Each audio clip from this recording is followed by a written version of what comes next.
Hello दोस्तों, स्वागत है आप सभी का आपके अपने चैनल बेसिक नॉलेज में। तो कैसे हैं आप सब? आशा करता हूं आप सभी मस्त हैं और स्वस्थ हैं और साथ में पढ़ाई भी जबरदस्त तरह से कर रहे हैं। जी हाँ दोस्तों, बिल्कुल पढ़िए, एग्जाम सामने आ रहा है। सबसे पहले मॉडल पेपर को चट कर जाइए, यानी कि सॉल्व कर जाइए, दिमाग में घुसा लीजिए। और इसी बीच आज दोस्तों लेकर आए आप लोग हिंदी का मॉडल पेपर। जी हाँ, सेट नंबर 3। इससे पहले दोस्तों दोनों सेट मैंने आप लोग का सॉल्यूशन कर दिया है। इसके अलावा मैथ में सिर्फ एक सेट बचा है, बाकी चारों सेट कर दिए हैं। साइंस, सोशल साइंस लगभग सभी चीज़ वहाँ कंप्लीट हो चुका है और एक दो सेट बचा है इंग्लिश का, वो भी जल्द कंप्लीट कर देंगे। चैनल को सब्सक्राइब कर लीजिए इसी प्रकार के वीडियो देखने के लिए, अच्छे से एग्जाम का प्रिपरेशन करने के लिए, क्योंकि आप लोग को हर एक चीज़ बताया जाएगा, एग्जाम से संबंधित सारी टिप्स दिया जाएगा और जो इंपॉर्टेंट क्वेश्चन है, जो सवाल है, उनको भी आप लोगों से हल कराया जाएगा। मतलब बहुत ही धाकड़ तैयारी होगा। तो चलिए शुरू करते हैं इस सेशन को और देखते हैं क्या क्या यहाँ पर आप लोग का क्वेश्चंस दिया है, उसका जवाब क्या होगा। ठीक है, तो जस्ट यहाँ पर कुछ इंस्ट्रक्शन दिया गया, आप लोग देख सकते हो इंस्ट्रक्शन को।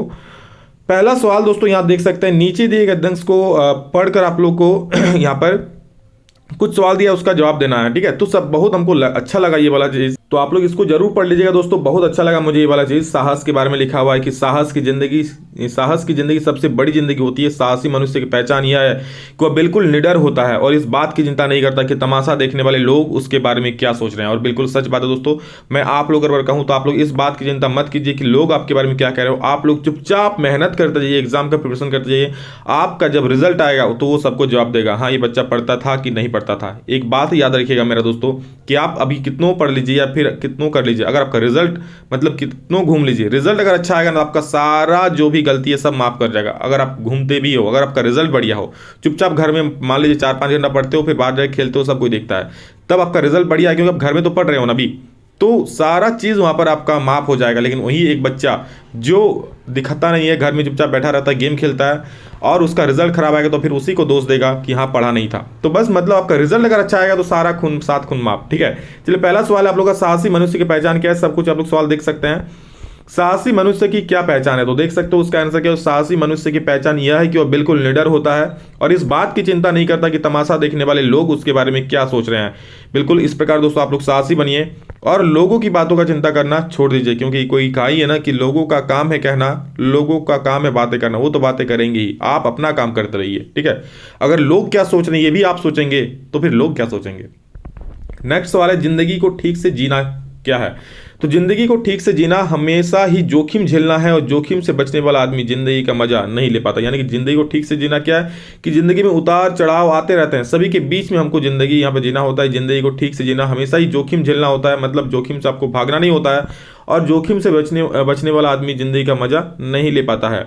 और इस गद्यांश से अगर उपयुक्त शीर्षक की बात करें तो मुझे सबसे अच्छा लगा वो है साहसी मनुष्य। मैंने इसका नाम दिया शीर्षक। ठीक है, आप लोग कुछ और भी दे सकते हो, बट ये मुझे सबसे अच्छा लगा, साहसी मनुष्य। नेक्स्ट आप लोग का खंड ग है, जो कि आप लोग का व्याकरण से है। तो चलिए देख लेते हैं क्या क्या। सबसे पहला सवाल है, क्रिया विशेषण अव्यय की परिभाषा। 100 उदाहरण लिखे, यानी कि उदाहरण के साथ। तो जिन शब्दों से क्रिया की विशेषता का बोध होता है उन्हें क्रिया विशेषण कहते हैं। क्या? जिन शब्दों से क्रिया की विशेषता का बोध होता है उसे क्रिया विशेषण कहते हैं। जैसे क्या? वह धीरे धीरे चलता है। ठीक है, कैसे चलता है? धीरे धीरे। विशेषता क्या है कि वो धीरे धीरे चलता है। भैया चलता तो है, क्रिया कर रहा है, लेकिन कैसे चल रहा है? धीरे धीरे। तो इस वाक्य में दोस्तों चलता जो है क्रिया है और धीरे धीरे क्या है, उसका विशेषता बता रहा है। ठीक है, अतः धीरे धीरे क्रिया विशेषण है। ओके, नेक्स्ट सवाल है, वाक्य में अव्यय पद को रेखांकित कीजिए। आप लोग का 2 वाक्य दिए, इसमें अव्यय पद को चुनना है। तो काश आज वर्षा होती, तो यहाँ पर दोस्तों काश जो है आप लोग का यहाँ पर अव्यय हो जाएगा। और इस वाक्य में परीक्षा से पहले खूब पढ़ो, तो यहाँ पर पहले जो है यहाँ पर अव्यय हो जाएगा, उत्तर में लिख दीजिएगा। अगला सवाल, द्वंद्व समास किसे कहते हैं, उदाहरण दे। तो जिस शब्द के दोनों पद प्रधान हो, कैसे देख लीजिए, जिस शब्द के दोनों पद प्रधान हो और विग्रह करने पर और एवं या अथवा शब्द लगता है उसे द्वंद्व समास कहते हैं। मतलब क्या? जिसके दोनों शब्द, अभी दिखाएंगे दोनों शब्द क्या क्या है, दोनों प्रधान रूप में होंगे। अगर समास का हम विग्रह करते हैं तो ये सारा चीज वहां पर छुप जाता है। ठीक है, और एवं या अथवा ये सारा चीज छुप जाता है। कैसे? देखिए, भाई बहन हम लोग डैश देके लिखते हैं, भाई डैश बहन।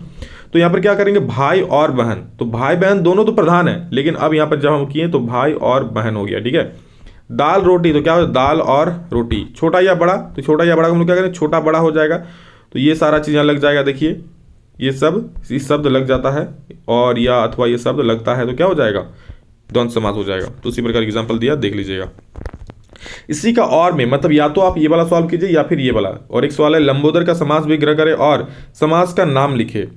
तो देखिए लंबोदर का समास विग्रह क्या हो जाएगा, लंबा है उदर जिसका अर्थात श्री गणेश, ठीक है, लंबा है उदर जिसका अर्थात श्री गणेश हो जाएगा। और इसमें दोस्तों बहुब्रीहि समास है, कौन समास है ये, बहुब्रीहि समास। नेक्स्ट क्वेश्चन दोस्तों देख लीजिए। तो इसी प्रकार दोस्तों जब अनेक शब्दों से मतलब कह सकते हैं एक शब्द है बनता है जो प्रधान शब्द बनता है, तो उस प्रकार का शब्द को हम लोग कहते हैं बहुब्रीहि समास। निम्नलिखित प्रश्नों के उत्तर दीजिए। पहला प्रश्न है, ये पाठ्य पुस्तक से है दोस्तों, देख सकते हो आप लोग, माँ को अपनी बेटी अंतिम पूंजी क्यों लग रही थी।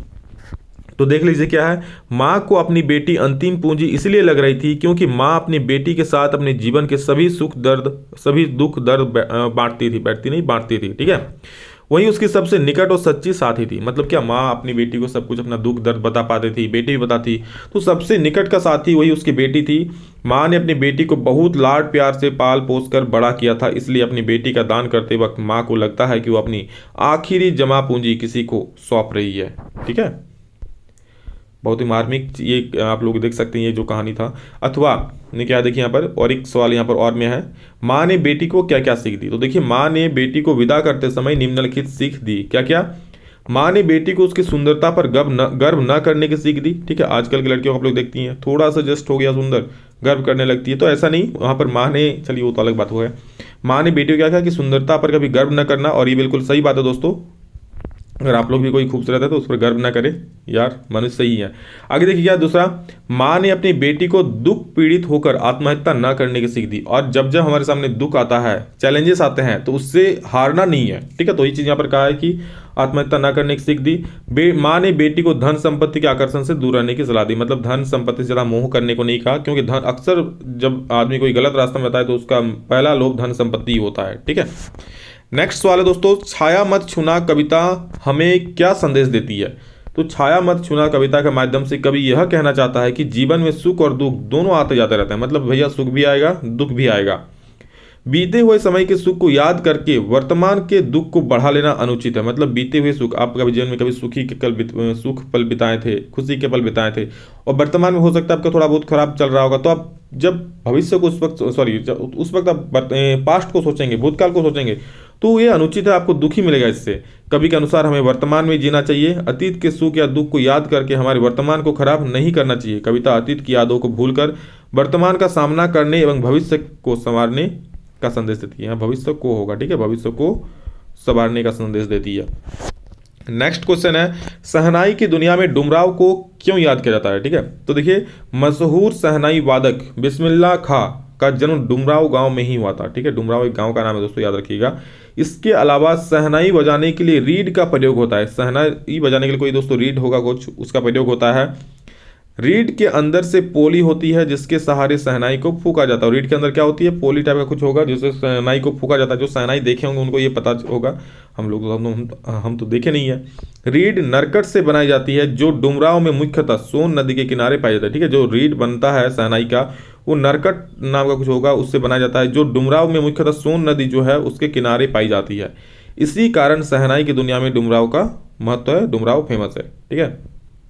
अथवा में और एक क्वेश्चन था, देख लीजिए, या तो आप वो वाला लिखते हैं या फिर आप इसी को लिख सकते हैं। एक कहानी यह भी पाठ के आधार पर बताएं कि कौन सी घटना थी जिसके बारे में सुनने पर लेखिका को अपनी आंखों पर विश्वास हो पाया और नहीं अपने कानों पर, को न अपनी आंखों पर विश्वास हो पाया नहीं अपने कानों पर। देखिए जब पहली बार लेखिका के कॉलेज से उनके पिता के पास शिकायत आई तो लेखिका बहुत डरी हुई थी। उनका अनुमान था कि उनके पिता गुस्से में उनका बुरा हाल करेंगे, लेकिन ठीक उसके उलट उनके पिता ने उन्हें शाबाशी दी। यह सुनकर लेखिका को न अपनी आंखों पर विश्वास हुआ नहीं अपने कानों पर। मतलब वो लेखिका सोच रही थी कि अभी रिजल्ट खराब हुआ है, घर जाएंगे तो पूरा मार मिलेगा, जैसे आप लोग सोचते हैं। लेकिन सोचिए आपका रिजल्ट खराब आया, आपका जो मार्कशीट है वो खराब आया और घर गए तो घर से आपको ऊपर शाबाशी मिल रहा है। तो बिल्कुल ये तो मतलब आप जो सोचे थे, एक्सपेक्टेशन जो था उससे तो विपरीत ही हुआ। तो ये चीज़ यहाँ पर हुआ था। फादर की उपस्थिति देवदार की छाया जैसी क्यों है। दोस्तों इसका उत्तर आप लोग पहले सेट में कर चुके हैं, तो उसमें आप मैंने बताया था सेट 1 में या 2 में मैंने कराया था इसको, तो यहाँ पर मैंने उसको नहीं लिखा, ठीक है। और लिखने में मैंने सोचा कि बाद में लिख दूंगा, फिर यहाँ पर छूट गया, तो कोई दिक्कत नहीं। आप लोग सेट 2 या 1 में ये वाला क्वेश्चन है, बिल्कुल सेम क्वेश्चन उठाकर यहाँ पर छाप दिया गया है, तो उसको भी आप लोग देख सकते हो, ठीक है। फिर भी थोड़ा सुन लीजिए। फादर जो थे दोस्तों बहुत करुणामयी थे, सभी के प्रति यहाँ पर प्रेम का भाव रखते थे, ठीक है। सभी को अपनी छत्र छाया में रखते थे, इसलिए सबसे प्रेम करते थे, इसीलिए यहाँ पर दोस्तों उनको देवदार की उपाधि दी गई, देवदार की छाया जैसे लगती थी। नेक्स्ट और देखते ही देखते नई दिल्ली का कायापलट होने लगा। नई दिल्ली के कायापलट के लिए क्या क्या प्रयत्न किए गए होंगे, तो देखिए नई दिल्ली के कायापलट के लिए निम्नलिखित प्रयत्न किए होंगे। पूरे शहर में साफ सफाई के लिए विशेष योजना तैयार की गई थी। इमारतों पर जमी धूल मिट्टी साफ करके उन्हें सजा संवारा गया होगा। पूरे दिल्ली शहर में साफ सफाई के लिए विशेष योजनाएं तैयार की गई थी। ठीक है, सड़कों के नाम की पट्टी लाकर रेलिंग और क्रॉसिंग को रंगीन किया गया होगा। और आतंकवादी घटनाओं या फिर इंग्लैंड विरोधी कार्यवाही या धरने ना हो, इसके लिए सुरक्षा के पूरे इंतजाम किए गए होंगे। दोस्तों जब इंग्लैंड की रानी आ रही थी तो उनके स्वागत में सारा चीज़ यहाँ पर किया जा रहा था। ठीक है, जगह जगह स्वागत द्वार बनाया गया होगा। मार्ग पर दोनों देश के ध्वज लहराए गए होंगे उनके आने पर। ठीक, इतना सब कुछ किया गया था। रचना से क्वेश्चन है दोस्तों कि अपने क्षेत्र में पेड़ पौधों की अनियंत्रित कटाई को रोकने के लिए जिलाधिकारी को पत्र लिखे। देखिए यहाँ पर मैंने लिख दिया, ये मेन फॉर्मेट है, इसको जरूर याद रखिएगा दोस्तों, क्योंकि ये फॉर्मेट अगर आप याद नहीं रखते हो तो फिर एग्जाम में दिक्कत हो सकता है। यही फॉर्मेट से आपको मेन नंबर मिलता है। पहले हम लिखे एड्रेस अपना, फिर डेट, फिर जिलाधिकारी धनबाद को लिख रहे हैं तो उनका यहाँ लिख दिए जिलाधिकारी धनबाद, और विषय क्या है, अपने क्षेत्र में पेड़ पौधों की अनियंत्रित कटाई की रोकथाम के लिए आवेदन पत्र। महोदय, इस पत्र के माध्यम से मैं आपका ध्यान इस क्षेत्र में हो रहे पेड़ पौधों की अंधाधुंध कटाई की ओर दिलाना चाहता हूं। कुछ स्वार्थी लोग ने अपने लाभ के लिए प्रशासनिक नियमों की अनदेखी कर वृक्षों की कटाई कर रहे हैं। ठीक है, वृक्षों की कटाई से आसपास का वातावरण प्रदूषित हो रहा है, साथ ही क्षेत्र की प्राकृतिक सुंदरता भी प्रभावित हो रही है।